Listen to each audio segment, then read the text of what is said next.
Praise the lord. ఈరోజు దేవుని ఆహారం మత్తయి సువార్త 3వ అధ్యాయం 11 నుంచి 15 వచనాలు.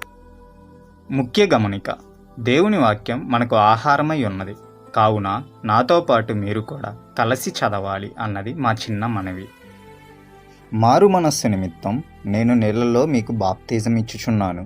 అయితే నా వెనుక వచ్చుచున్నవాడు నాకంటే శక్తిమంతుడు.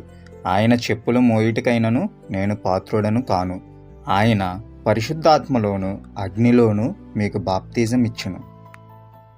ఆయన చేట ఆయన చేతిలో ఉన్నది. ఆయన తన కళ్ళమును బాగుగా శుభ్రము చేసి గోధుమలను కొట్టులో పోసి ఆరని అగ్నితో పొట్టును కాల్చివేయునని వారితో చెప్పెను. ఆ సమయమున యోహాను చేత బాప్తిజం పొందుటకు యేసు గలిలయ నుండి యొర్దాను దగ్గరనున్న అతని యొద్దకు వచ్చెను. అందుకు యోహాను, నేను నీ చేత బాప్తిజము పొందవలసిన వాడినై ఉండగా నీవు నా యొద్దకు వచ్చుచున్నావా అని ఆయనను నివారింపజూచెను.